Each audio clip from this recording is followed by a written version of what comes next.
Uma enxada na beira do caminho.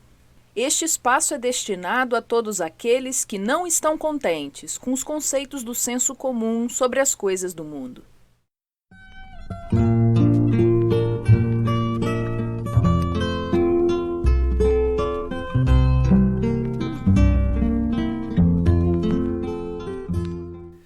Queridos ouvintes, bem-vindos de volta ao nosso programa. Recebemos aqui nosso caríssimo amigo Caliban Calitz para conversarmos sobre a função da dor na evolução espiritual. Seja bem-vindo, Caliban. Muito obrigado, João. Meu amigo Caliban, gostaria de começar falando de um tema que incomoda muitas pessoas que, acreditando em Deus ou não conseguem entender a predominância do sofrimento na vida, seja nos reinos anteriores à humanidade, seja no reino humano em si. A experiência comum é que, para uns poucos dias de alegria, existem sempre dias de sofrimento à espreita, seja em maior ou menor grau. Qual a razão disso? Não há outra maneira de evoluir senão por meio da dor e do sofrimento? Não é algo para desanimar até os ânimos mais fortes? Acredito que sim, né? É para desanimar quando não se tem ideia, né, da razão das coisas, né? A partir do momento que nós compreendemos a razão das coisas, essa inconformação, ela tende a desaparecer. Se você tem que entender a causa do sofrimento, né? Nós vivemos num planeta, né, onde, com certeza, há uma predominância do mal, há uma predominância da injustiça. E só para lembrar o pensamento espírita sobre isso, né, a conceituação do planeta Terra para os espíritas é como se fosse uma penitenciária, uma prisão, né? Um hospital, e isso tudo situado num bairro distante, né, onde não existe lei. Então, essa visão da doutrina espírita, né, mostra aí uma escola também, né, é outro aspecto, né, do planeta Terra aos olhos de quem escreveu a doutrina espírita, né? Bom, o que fala Pietro Baldi, né? E é aquele que o filósofo, né, o estudioso, que nós colhemos muitas das suas ideias, das suas obras, né? Que nós vivemos na periferia do sistema perfeito. Então, nós não estamos no centro do sistema com todos os benefícios que significa estar no centro do sistema. É como se nós morássemos, de fato, numa cidade muito longínqua, onde o poder da autoridade nos chega de tempos a tempos, sem que nós saibamos exatamente quem nos comanda. Nós vivemos, então, numa aldeia, né? Longe das melhorias proporcionadas por estar perto, vamos fazer essa comparação, né, da metrópole, né, onde nós temos os médicos, nós temos o conforto. Então, viver na periferia é sofrer as consequências de estar na periferia. Essa distância das melhores coisas, né? Então, quando o Baldi ele nos fala que o mundo material ele foi uma consequência da queda espiritual, a gente sabe, então, que ele é consequência do uso inadequado, nós já falamos isso, né? Não custa repetir, é preciso que a gente repita bastante até que isso entre nos nossos pensamentos, né, como um pensamento natural, né? Então, os mundos materiais eles foram consequentes à queda espiritual, que foi efeito do uso do livre-arbítrio. Então, não é nada que foi nos imposto imposto, né? Não foi nos imposto a reencarnação e mundos atrasados como o planeta Terra, não, como muitos dizem, né? Deus nos impõe a reencarnação. Não. Isso é o resultado da nossa escolha. E sair do centro do sistema e ir para a periferia, que seriam os mundos materiais, significa estar despojado de todos os benefícios inerentes a esse mundo perfeito de onde nós saímos um dia. Então, é muito natural que a insatisfação, aquilo que nós conceituamos, né, como dor, né, ele esteja presente nos mundos atrasados, que são os mundos que, de certa forma, a Terra, né, representa um pedaço da queda espiritual, uma parcela, né, da queda espiritual, mais localizada, né, no nosso sistema solar aqui. Então, o que fala o Espiritismo sobre isso? Que a gente vive nos chamados mundos de expiações e de provas. Então, nós estamos sempre sujeitos nesses mundos ou a sermos testados, né, por meio das experiências mais variadas, uma vez que precisamos adquirir experiência, e também nós estamos às voltas com as expiações que são consequências dos delitos que nós praticamos nas anteriores existências. É isso nós falando do ponto de vista da doutrina espírita, né?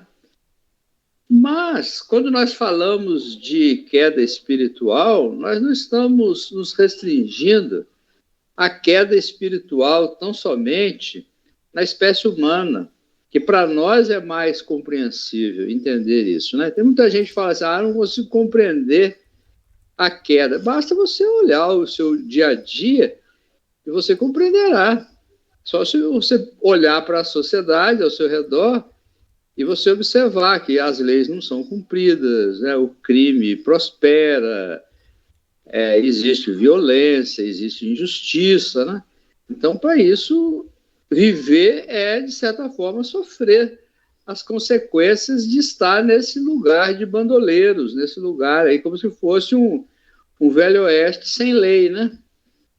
Então, isso é viver na periferia do sistema. Mas quando nós falamos de queda espiritual, nós estamos nos restringindo à queda chamada humana, queda do homem, não. Estamos falando da queda como fenômeno cósmico, que seria a queda do universo inteiro.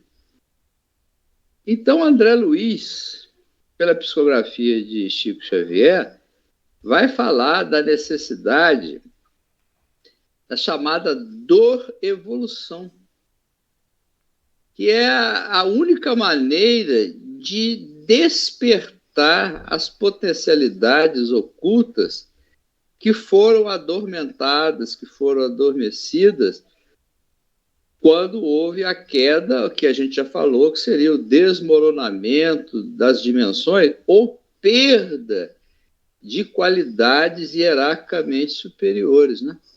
Então, o espírito pode ter recaído ao nível de pedra, né?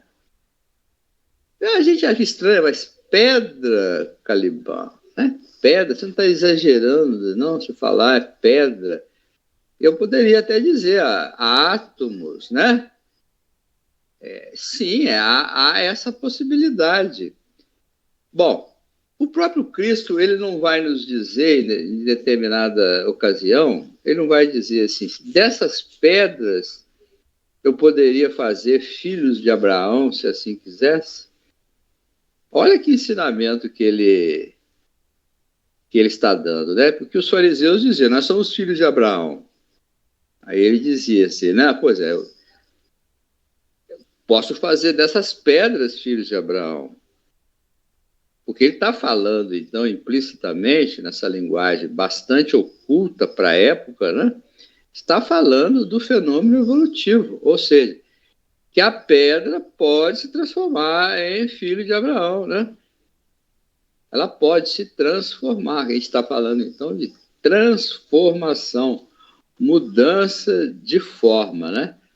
Porque o espírito, a essência espiritual, ela é imortal, vamos dizer assim, não tem como você destruir a essência espiritual, que significaria você destruir Deus. Não tem como você destruir Deus. E o espírito foi feito de Deus.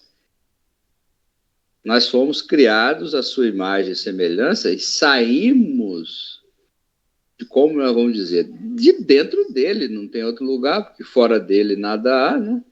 Então nós saímos dele. Então essa natureza nossa, ela pôde cair, recair, né? Até o nível da inconsciência total. Então aí a necessidade da chamada dor-evolução, que vai acontecer principalmente no mundo animal, né? A gente vai ver o sofrimento que já presente no mundo animal, mas é evidente que esse sofrimento ele não é sentido como nós imaginamos, como nós sentimos na espécie humana, né? Se eu vou, por exemplo, eu vou decepar um galho de uma árvore, evidentemente a árvore deverá registrar de alguma forma a retirada de um galho, né? Se eu chegar numa rocha e detonar e tirar um pedaço dessa rocha, obviamente deverá haver um registro disso naquela rocha, né? Mas ainda, vamos dizer assim, repetindo o que o Baldi falou, né?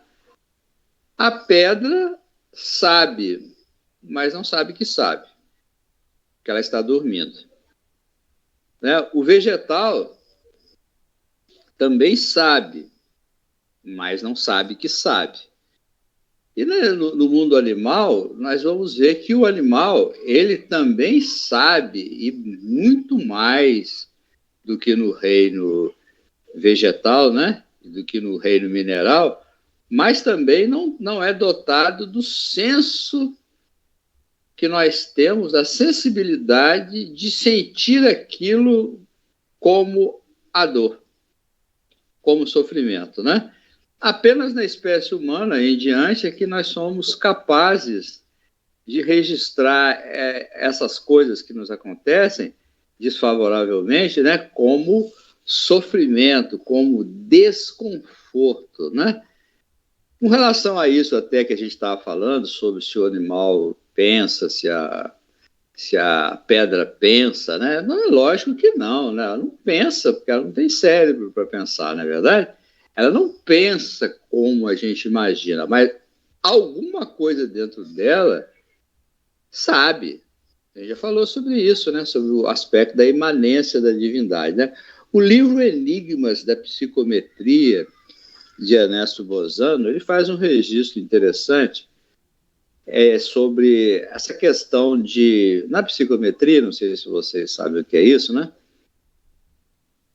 O médium, ou sensitivo, ele recolhe um objeto de alguma pessoa, que pode ser vivo, pode ser morto, né? Encarnado ou desencarnado, diriam os espíritas, né?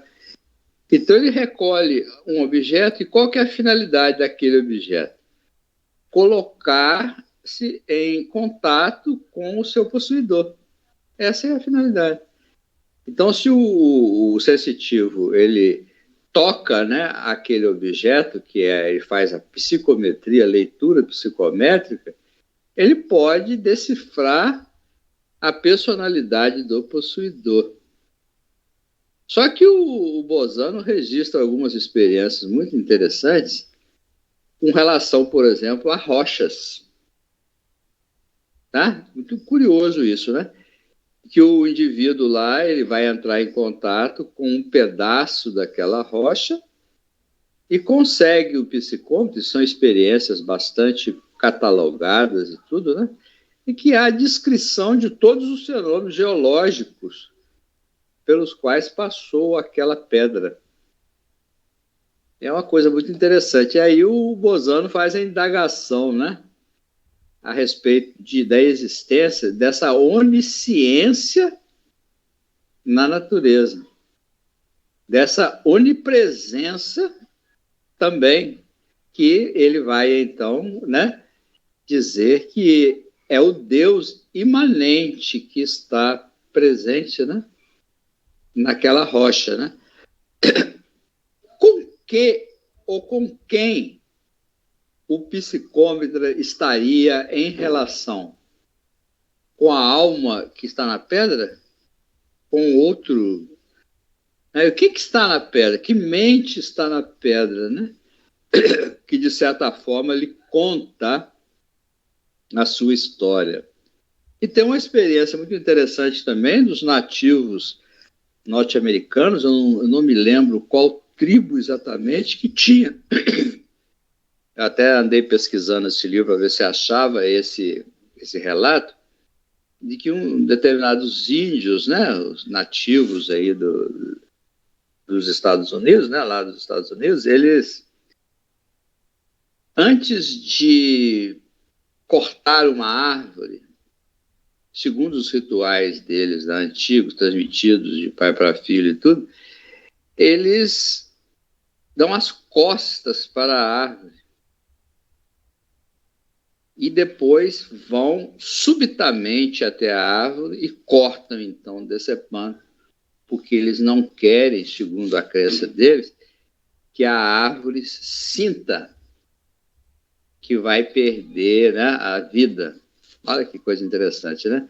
Tem muita coisa que a gente não conhece, né? Então, falando de dor, né, de sofrimento, ela é inerente, então, à queda, não tem outro jeito, né?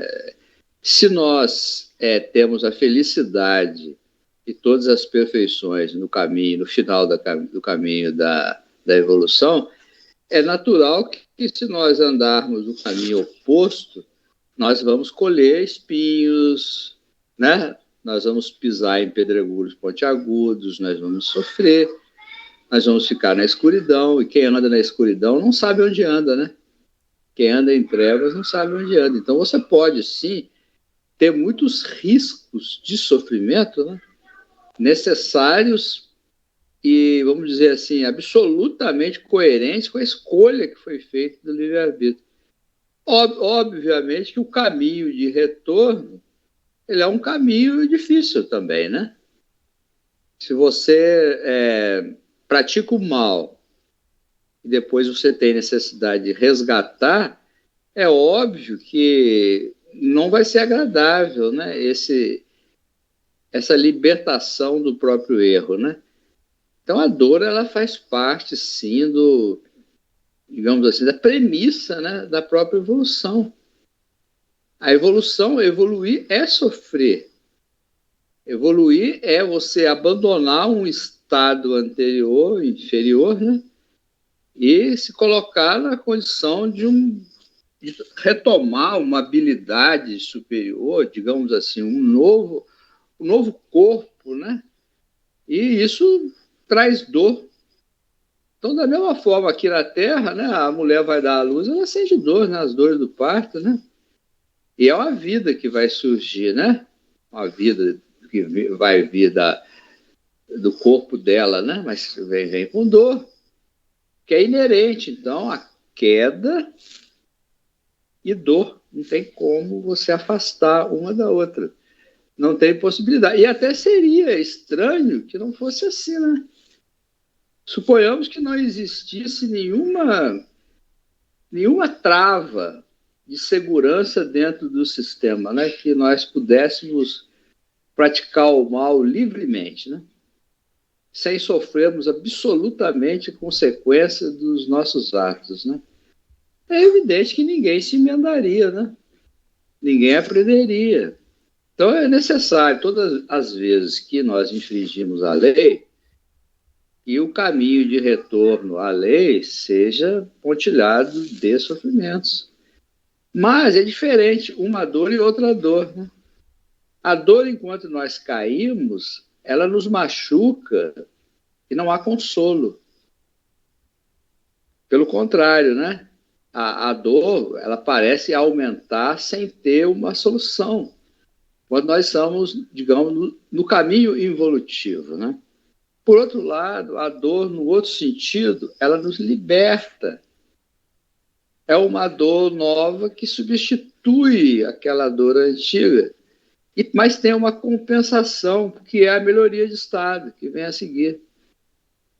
Então, enquanto que, se nós permanecermos no erro, nós vamos sentir cada vez mais o crescendo dessa dor e que ela vai se tornar insuportável.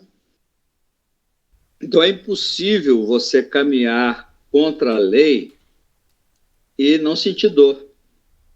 E essa dor, ela é, como eu disse, ela é crescente. E nada traz consolação, nada traz conforto, nada ameniza. Pelo contrário, né? Quanto mais nós caminhamos contra a lei, mais sofrimento nós sentimos, mais revoltados nós ficamos. E se nós não mudarmos de rumo, a consolação não chega nunca. O conforto espiritual não chega nunca. Então, quando há a dor no outro sentido, que é a dor evolução, que é diferente, você sente a dor, é evidente, porque você semeou o mal, né?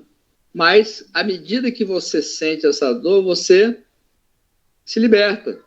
Então, até voltando ao exemplo, a mulher dá à luz um filho, sente a dor, mas depois esquece que teve aquela dor, né? Porque tudo passa, né? Então, depende do rumo que nós estamos. Ou nós estamos no caminho involutivo, ou se nós estamos no caminho evolutivo, né?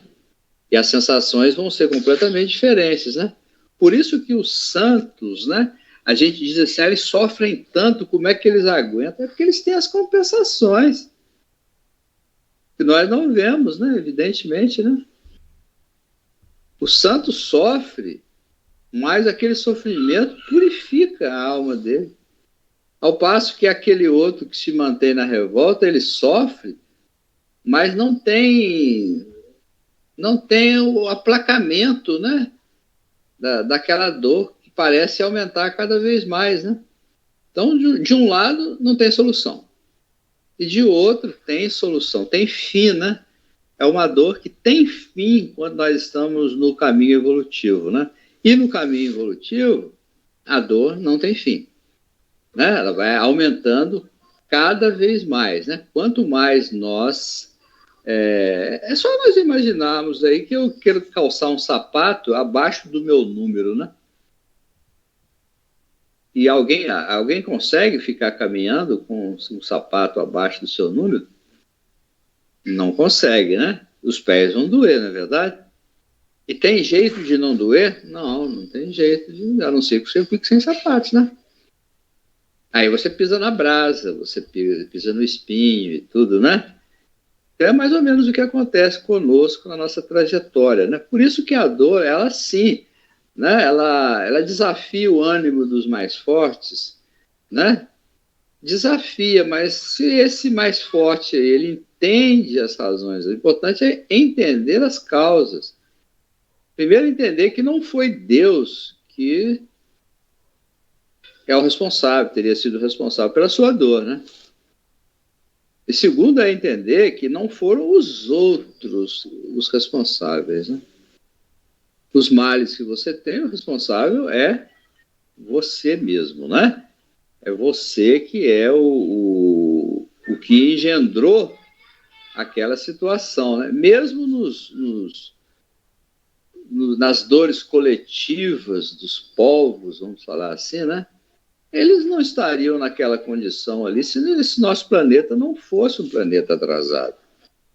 Então, o fato de estarmos catalogados para encarnações em mundos, né, em que ainda a injustiça prepondera, que o mal ainda é transitoriamente inferior, mostra o nível evolutivo que nós estamos, né? Então, é a tal dor evolução necessária das raças tristes, né, e sofredoras do planeta Terra, né? Eu sei que muitos aí não irão aceitar isso, né? Irão colocar objeções a isso, né? Mas o fato é que o sofrimento, ele burila quem sofre mas não burila quem faz sofrer. O martelo pode moldar, né, objetos os mais variados, né, na bigorna da vida, né? Mas o martelo só serve para isso, né? Depois de cumprir a sua finalidade, ele é jogado num canto, né? E nós ficamos com o objeto que foi construído, né? Um objeto maravilhoso que vem das provas e expiações, né? Sentidas e sofridas com entendimento, né? Então, há essa coisa assim, quem sofre porque fez sofrer, né? De alguma forma, né? Nem que seja nessa queda cósmica, né? Fez sofrer. Agora, quem faz sofrer, isso não lhe aproveita, absolutamente, né? Pelo contrário, ele traz benefício para aqueles a quem ofende. Mas ele não quer, para ele está cada vez pior, entende? Ele não sai da sua função de martelo. Está sempre um martelo. Um dia aquele martelo não serve para nada, né? É jogado num canto e tudo, né? Então o mal, ele é uma coisa de semeadura individual por efeito do livre-arbítrio e a dor é a sua consequência, tanto no sentido de evolução quanto no sentido de evolução. E frisando, né? Se você sofre, já sabe por que está sofrendo e aceita esse sofrimento, você, entendendo, você sofrerá menos, né? Principalmente não acusando a divindade e os seus semelhantes, né? Pelo sofrimento que lhe cabe em partilha por viver aqui na região das faixas escuras.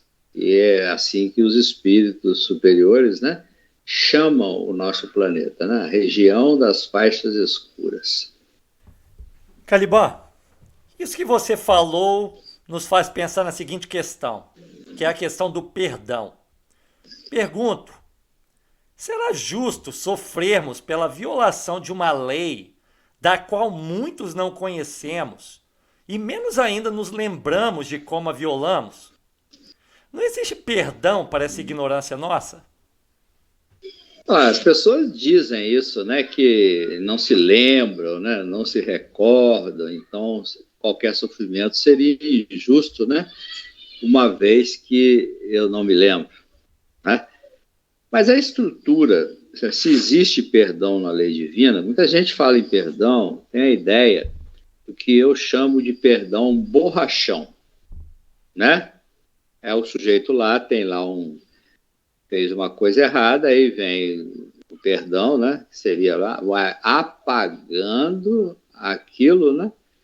Tipo, pronto, não existe mais aquele... Não existe consequência, né? É como já aconteceu no nosso país, que fizeram a anistia ampla, geral e restrita, incluídos alguns torturadores, né? Então, esse é o perdão que a maioria das pessoas quer, que é não sofrer as consequências dos seus próprios pensamentos. Esse tipo de perdão, eu lamento informar, né, a quem acredita nele, esse tipo de perdão não existe na justiça divina. Esse tipo de perdão é inconcebível. Porque um conceito dado pelo Cristo, muito interessante, é assim, a cada um segundo as suas obras. Ou seja, a cada um, significando que a justiça ela é distributiva. Cada qual tem uma partilha, a cada um, né? De acordo com as suas obras. Ou seja, ela é também, para usar um termo que o pessoal gosta, ele é meritocrática, tá? Você merece aquilo, né, que você está sofrendo. O fato de você não recordar, que é a objeção maior que colocam, inclusive quanto à questão das vidas sucessivas, né, da reencarnação, isso aí não é verdade que nós não tenhamos condições de saber, não exatamente o que nós fizemos em outras encarnações anteriores, mas se nós podemos, e isso qualquer um pode, ter uma ideia da natureza das faltas que nós praticamos. Isso é fácil. Basta que nós examinemos o conjunto de circunstâncias que oprimem a nossa felicidade. Nós observamos, por exemplo, que a questão das vocações, né? Como é que a pessoa vai conciliar a crença das vocações, que muitas vezes são inatas, né? Com a crença numa vida única? É evidente que pessoas nascem com determinadas habilidades diferentes de outros, de cada ser, né? Cada um tem uma habilidade completamente diferente da outra, né? Então, se você examina o seu presente, você pode decifrar, sim, o seu passado. Há essa possibilidade. O que nós temos que esquecer é essa questão de perdão como anulação. Então, nós temos que conceituar o seguinte: qualquer erro produz inevitáveis e danosas consequências. Não tem como fugir disso. Por menor que seja o desvio da lei divina, o menor que seja, isso acarretará funestas, desagradáveis, proporcionais consequências. Não tem como. Agora, o que seria o perdão divino? É justamente, em muitos casos aí, essa oportunidade de recomeçar pelas reencarnações, que você não acredita. Você fala, não acredito nisso, mas é a oportunidade. Ah, você esqueceu. Ó, que bom que você esqueceu, né? Que a lembrança poderia atrapalhar o seu processo de resgate daquela falta, né? Então, se você começa a praticar o bem, isso vai trazer para você, inevitavelmente, consequências virtuosas. Vamos dizer assim, que se você começar a fazer as coisas certas, o universo todo vai ficar do seu lado. Que a lei divina, né, ela vai proteger a todo aquele que segui-la. É uma coisa que a gente não entende. A gente acha assim que a lei ela é uma coisa fria, a lei divina, né? Ela é uma coisa fria e distante. Não. Cada ato no bem, ele é apoiado. Experimente fazer uma coisa que você ainda não fez no terreno do bem.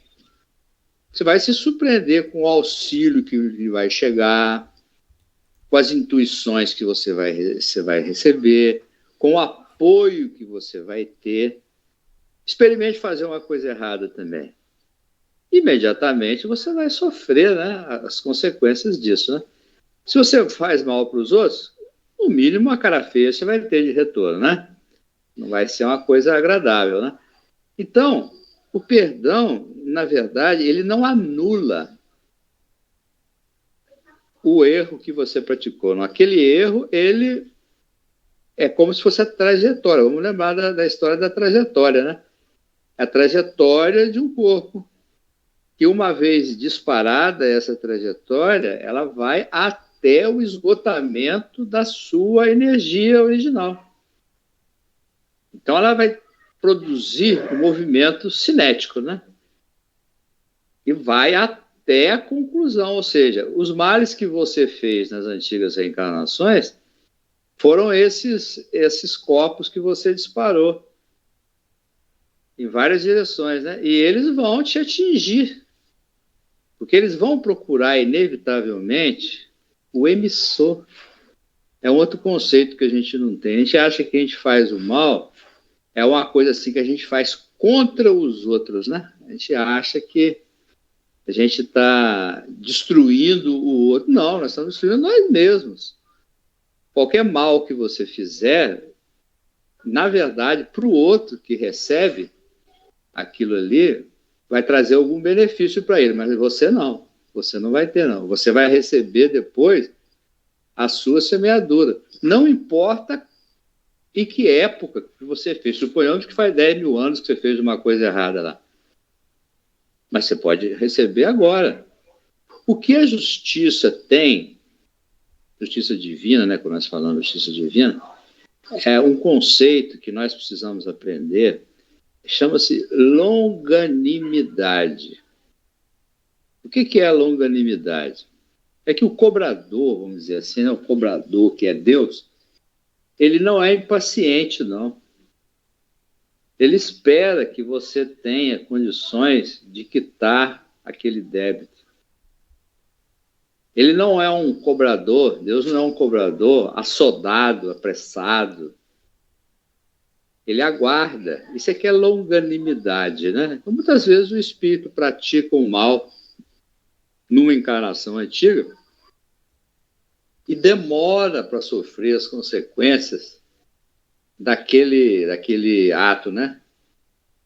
E depois de muitas vidas e vidas, quando ele tem um preparo maior, aí ele recebe de volta aquele mal feito do passado, né? Então a justiça divina, ela é sim misericordiosa nesse sentido, ela é justa, não vai deixar de cobrar, não. Mas vai cobrar na hora mais favorável para o devedor, no momento mais favorável. Isso se você for um sujeito que está caminhando na direção certa. Se você for na direção oposta, pelo contrário, né? Você vai receber imediatamente, né, todo o mal que você praticou, né, rapidamente. E rapidamente por quê? Se você está nessa situação. Porque na economia do universo é interessante que o mal seja debelado no início. Então, por isso que a primeira coisa que acontece com quem pratica o mal é ele sentir mal. É a primeira coisa. É necessário que ele sinta mal, né? Ele não pode se sentir bem. Você fala assim, mas tem gente que faz o mal e não sente, né, o mal que fez, né? Então, se é o caso desse tipo, esse irmão, ele vai sofrer mais, né? Quando chegar o momento dele despertar, ele vai sofrer mais, né? Aí, para ele, vai ser mais difícil, porque o erro deliberado e persistente, ele não tem muita desculpa, né? Não tem como. Se você erra no meio da sua trajetória para adiante, aquilo ali é considerado, né? Agora, se você insiste na trajetória que o Baldi chamou de, né, giro sinistrógeno, né? Girar ao contrário, né? Ao invés de girar em torno da lei, girar em torno do ego, né? Girar em torno de si mesmo, né? Se substituir a si mesmo como se fosse o Criador, né? Esse foi um dos motivos principais da queda, né? Então, examinando o nosso presente, só para fazer um resumo, examinando o nosso presente, nós podemos tranquilamente saber a natureza das faltas que nós cometemos. Muitas vezes nós não vamos, evidentemente, e seria pouco inteligente, né, que nós tivéssemos a memória de tudo que nós fizemos. Assim como nós não nos lembramos do trabalho que nós demos para os nossos pais na infância, né? Nós não nos recordamos. Não é interessante isso, né? Você recordar de cada tombo que você levou, né? De cada birra que você fez, né? E tal, né? Não é interessante, né? E, ademais, o nosso cérebro físico, ele é um registrador, mas tem a sua capacidade limitada, né? No corpo físico. Ele não é capaz de reter muitas informações. Mas é assim. Não, não é. Aqui mesmo não é. A gente vai ficando velho, não é isso? Você vai na cozinha buscar uma colher no meio do caminho, você para, você não se lembra o que você foi fazer. Pelo menos comigo já acontece isso, né? Eu vou até a despensa buscar lá, sei lá, uma caixa de suco. Eu vou assim, o que eu vim fazer aqui, afinal de contas? Eu tenho que, às vezes, voltar, parar, olhar tudo, e olha que eu não tenho 99 anos, né? Não cheguei nessa idade ainda não. Mas o nosso cérebro é incapaz de registrar.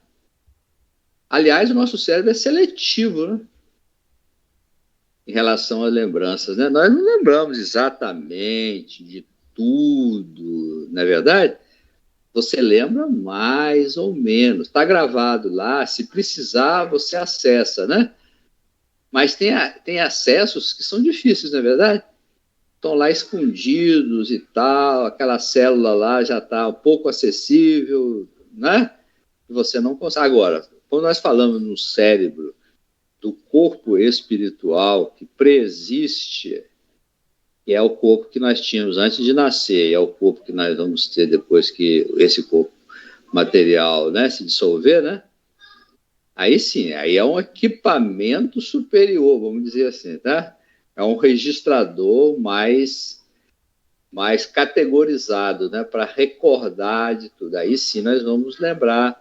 Mas mesmo assim, isso não é uma coisa generalizada, não, que a gente acaba de desencarnar e vai lembrar tudo. Não é assim, não. A gente vai lembrar o que é interessante que a gente lembre, né?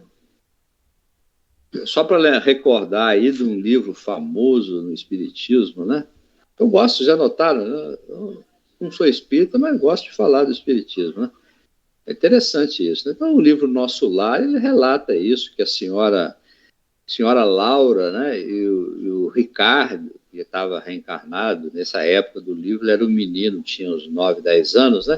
Já estava encarnado na Terra, e a senhora Laura, que era a mãe do enfermeiro lá, que tomava conta do André Luiz nos primeiros tempos dele na espiritualidade, naquela cidade, né, espiritual, ela queria, os dois, o casal, queriam ascender para planos superiores do nosso lar. Queriam.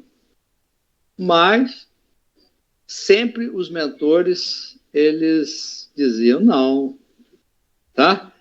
Não está permitido. Eles não estão permitidos. E esse, assim, por que não está permitido? E a razão eram os débitos das vidas anteriores. Então, vocês querem mesmo essa subida? Nós queremos e tudo. Aí os mentores aconselharam ao casal, né? Para que isso antes da reencarnação. Esse fato aconteceu antes da encarnação do Ricardo, né? Que reencarnou depois das lembranças, é que o Ricardo pediu para reencarnar rapidamente. Eles não queriam reencarnar, não. Eles queriam subir sem voltar à Terra, né? E aí os espíritos recomendaram que eles fossem até os arquivos, né, as bibliotecas existentes nessa cidade espiritual e lessem sobre o que eles tinham feito nas encarnações antigas, para irem se familiarizando. Aí os dois liam e tal, ficavam horas, vamos dizer assim, lendo, né? Consumindo tempo e lendo e, tipo assim, eu fiz isso, eu fiz aquilo, fiz isso. Estavam lá todos os registros daquela vida deles, né? Até que chegou o momento em que os espíritos superiores julgaram conveniente, assim, então agora nós vamos abrir a caixa de Pandora aí, né? Não confundir com esse Pandora Papers aí do Brasil, esse escândalo aí, né? Mas é uma caixa vamos abrir a caixa de Pandora, a mente humana, nós vamos abrir os registros da sua mente por 300 anos. Vocês vão se recordar de coisas que vocês fizeram de 300 anos para cá. Aí fizeram uma espécie de cirurgia no cérebro espiritual dos dois e eles passaram a ter a posse neles próprios dessas lembranças, que até então só estavam registrados nos livros lá, né? Então eles tiveram essa oportunidade e imediatamente o Ricardo falou assim, nós temos que reencarnar para pagar esse débito. Imediatamente. Então, para subir, eles precisaram descer. Olha que interessante. Depois, evidentemente, né, de ter cumprido, provavelmente, com sucesso, né, aquilo que vieram para vir aqui na Terra, fazer, né? Certamente, depois, o caminho para cima dos dois é mais fácil. Foi mais fácil, né? Caliban, uma última pergunta. Meu entendimento é de que o Deus que ensinam nas religiões é cheio de amor e misericórdia, certo? Como conciliar esse ensinamento religioso com a inexistência de um perdão total e imediato? Eu acho, João, que é que eu falei aí na resposta anterior, né? Tem que mudar, nós temos que mudar a concepção do que vem a ser misericórdia, do que vem a ser justiça, do que vem a ser perdão. Ou seja, perdão no sentido de anular aquele feito, isso não tem jeito. O que está feito, está feito. As palavras que você falou, os pensamentos que você emitiu, os atos e as atitudes que você teve, isso já está feito, não tem como você apagar isso. Como o caso desse casal, né, do livro Nosso Lar, né? Não tinha possibilidade, né, de apagar o mal feito das encarnações anteriores. O que eles podiam, sim, é construir uma nova vida, né, com novas experiências, onde eles pudessem, então, já com o conhecimento da causa que gerou aquela sua insatisfação, né, aí sim, caminhar para frente, né? Então, o erro está basicamente nisso, né? Como se fala em perdão, a pessoa fala assim, perdão, então, apagou tudo, não tem consequência nenhuma. Não, nem poderia ser, porque aí você iria chocar esse princípio, né, da misericórdia com o princípio da justiça, né? Então, se tivesse um perdão que esquecesse, se Deus, né, tivesse um perdão que esquecesse, ele seria, em primeiro lugar, ele seria injusto, né? E se ele fosse injusto e tratasse com desigualdade, né? Outro conceito de justiça é a equidade, né? É você proceder com cada um de acordo com o que for necessário. Então, se um lá tinha um perdão, muito bem, ele apagou, né? Só porque ele falou lá uma frase qualquer, ele falou me arrependo e tudo. Muita gente fala, vou dar minha fortuna no último dia da minha vida, né? E aí eu vou ter todos os meus pecados perdoados e eu vou para o céu. Mas a pessoa deixa para fazer isso no último dia da vida, né? Por que ele não doa lá a fortuna dele lá durante a vida dele, né? Então não é sincero também, né? Então seria assim, vamos, a extrema-unção, essas coisas, né? As conversões de última hora, né? O caso que eu não sei se é verdade, não. Muitas coisas são lendas e a gente começa a repetir, mas vamos lá, vou passar isso para você. Diz que a rainha Elizabeth I, ela na hora da morte, né? Ela não queria morrer. Né? Ela não queria largar o poder, largar tudo aquilo, que ela sentia instintivamente que a morte ia perder tudo isso, né? Aí ela falou lá pro médico, segundo eu li, né? Nem lembro onde. Eu dou metade do meu reino por mais um dia. Olha, você deu só metade. Por que ela não deu o reino inteiro? Né? Deu metade, quer dizer, ainda queria, achando que fosse levar para o além, né? Alguma coisa aqui da terra, né? Esquecendo-se que caixão, né, não tem lá cofrinho, né? E que mortalha não tem bolso, né? Não dá para levar, não. Tem que deixar mesmo, né? Mas qual que é o mérito de perdoar tudo? Uma pessoa comete os crimes mais bárbaros a vida toda. Aí depois ele chega lá perante o Deus, como se Deus fosse um soberano, né? Você anula aí tudo que eu fiz. Esse Deus seria, né, no mínimo, influenciável, né, pelo quê? Pelo dinheiro, né, que ele ofereceu aí, tudo. E Deus precisa de dinheiro.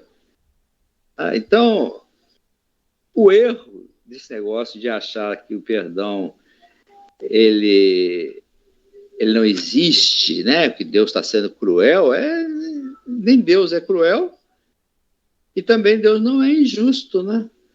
Se você fez, você tem que pagar. Se você não fez, tudo bem, né? Nada se perde. Nada se perde.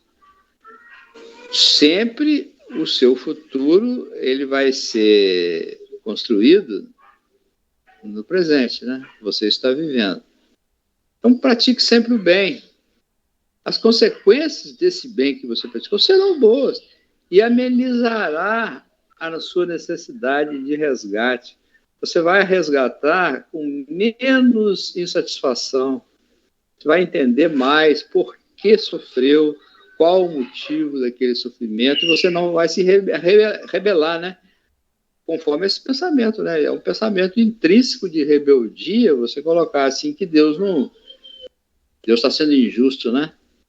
A não esquecer de tudo. Porque na Terra é assim, né? As pessoas falam assim, você tem que esquecer tudo, né? É o perdão que a gente fala aqui na Terra, né? Mas como você vai esquecer? Muitos casos, por exemplo, vamos ver na área, vamos mudar um pouco o foco, né? Você fala assim, nós vamos esquecer dos malfeitos realizados, por exemplo, pelos fascistas e pelos nazistas? Você vai esquecer?